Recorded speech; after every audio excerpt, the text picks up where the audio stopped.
Obviously, a great win for a young team, a veteran team like Cincinnati coming in with some definitely really good pieces that could hurt you.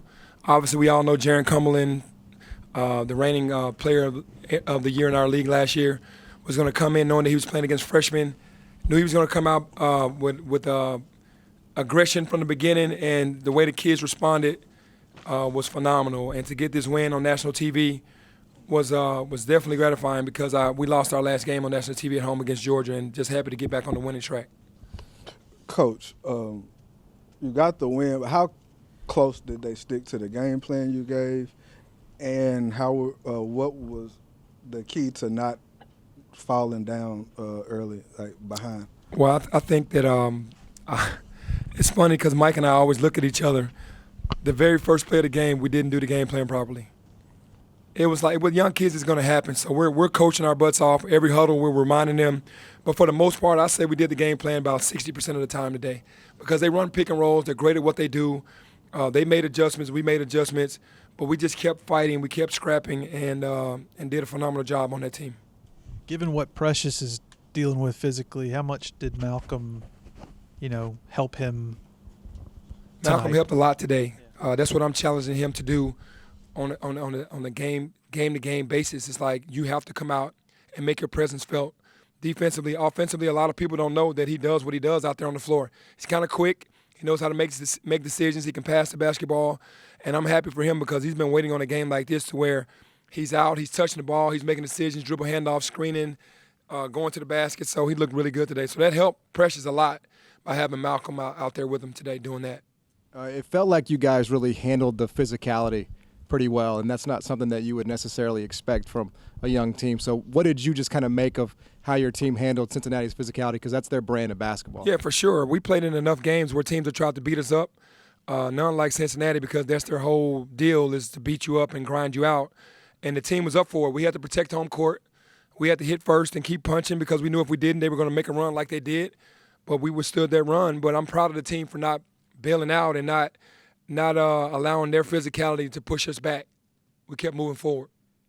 Penny, you mentioned you and Mike early in the game kind of looked at each other when there are moments when it's clicking with this team, it really clicks. Yes. And then there's moments when it looks just totally out of sync. Right. How are you handling just yourself just in the game, the highs and lows, the highs and lows that this team can give you? Yeah, well, obviously the highs, you're like, wow, we look really good. And then the lows, you see exactly what it is. This might be one guy not moving fast enough. It might be two guys ball watching. I see it all, but I'm handling it pretty well because I know we're a young team. You watch film and you want them to carry it over, and it's just not happening as fast as we want it to, but we're building. It's not all bad, believe me, but when we go through the lows, it's pretty low. But when we go through the highs, it's really high. So for a young team, we have way more highs than our lows. 13 shots tonight. Does that qualify as gunner DJ for you? Yes, that's what we want, and he made 6 of them. 4 for 10 from 3. He comes out aggressive. That helps us. 18 points. Come on, plus 16. We need DJ to be aggressive like that as every game. Hey, Coach, this is probably the most physical game you played this year. Talk about the play of Maurice off the bench and Malcolm. Well, Isaiah is a senior. He's a guy that's been through the battle before, so he understands how this works. He wants to get more involved offensively, and sometimes that takes away from his defense. But he always comes in the game playing really hard and try to do the things that we ask him to do. And, of course, Malcolm, being a freshman, first time being in this type of game with the Cincinnati, with the physicality, and that big kid, Chris Volt, is a handful. He did a great job.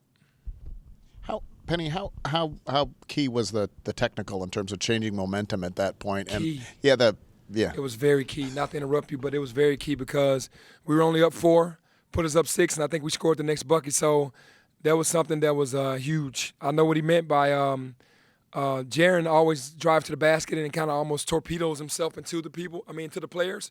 And all we taught this week was verticality jump to where we weren't going to foul him. And if you do the verticality jump, they're going to reward the defense. And I think the coach, he did feel like there was a foul on his best player. That definitely helped us out a lot. And then beating Cincinnati, you haven't done that a whole lot in your life? No, I haven't, because they've always been, the team that came in and punched us first and never stopped punching. And it feels good to be on the other side of that. The 10-0 run in response to their run, I mean, obviously that's kind of where the game turned, I would think. I mean, they took the lead there in the second half, but you guys answered. So that, and then also it seemed like Mike was a lot more vocal tonight. I don't know if you. Yeah, Mike was vocal because this was his scout, and the kids were kind of out of position a lot, and we had to do more talking than what we really want to because the game plan is already set. So there's a lot of talking because when we see things that are about to happen, the kids can't see it. So we kind of alert them, and Mike was up a lot because it was his scout. Coach, who's leading your hustle board right now in practices? Oh, man. If I was saying someone would be leading the hustle board, it'd probably be Alex Lomax. Either him or Precious. Those two guys are probably right there, 1A, 1B, as far as leading the hustle stat because Alex gets a lot of steals and assists, and Precious gets a lot of rebounds, points, blocks. So one of those two guys. Coach, you talked about Boogie being in the gym a lot. Yep. You talked about Boogie being in the gym a lot, putting up shots, getting work in the gym. How do you get him back on track? It seems like he's been off for a couple games. Well, he's going to need more minutes, but obviously he has to. The minutes that he's getting, he has to maximize. Right now, we can't wait on anybody. We're going to teach. We're going to watch film. It's all on Boogie, and I can't wait until it turns because he's a kid that's deserving of it turning in the proper way. I know he's frustrated, and we're going to continue to help him. But we're getting him shots. He just has to knock them down. Do you think it'll be rewarding at the end of the year that you've played so many of these games where you have to finish because, look at South Florida, now here, a lot of these other games, most of them have gone your way, some of them have not. Is that going to be rewarding in the end? I think it will be rewarding because we've been in a battle. We've been in a ton of battles, more than what I would want. But when you've been in games where you've been down and you come back and won, you don't have that quit. You'll never quit. So that's what this team shows. Like, hey, man, we're down, but we're never out. And they keep fighting, and you don't want to continue to do that because at some point that's going to hurt you.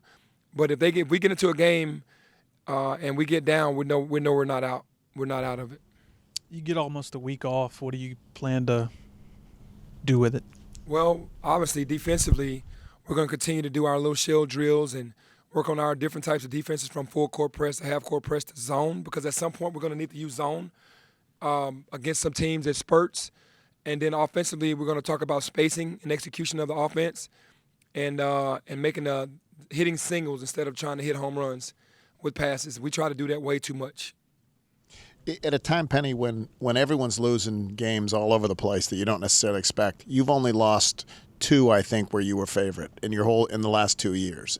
What do you attribute that? Like you seem to win the games you're supposed to win. Well, that's the thing. You're supposed to win the game that you're supposed to win. You're not supposed to lose to a team that you're more superior than or you're supposed to beat because you have the most talent. Doesn't mean that you can just walk out on the court. So we keep our guys on edge. We keep them understanding that at any moment anybody can beat you, and we take every game seriously. We don't let the guys, even though they try, we do not let them get into a situation where they start underestimating someone, and that's when you can have someone beat you that shouldn't beat you. Coach, Jaden made a pretty big 3 during the game. I'm sure you were excited. It seemed like you tried to hide exactly how excited you were. No, I'm very excited every time he makes a jump shot. I am because honestly because I all the guys. But, when it's him, I know how bad he wants it. I know how much he wants to contribute. And when he made the 3, it was a big 3 at a great time for us, and I was definitely proud of that. All right, thank you.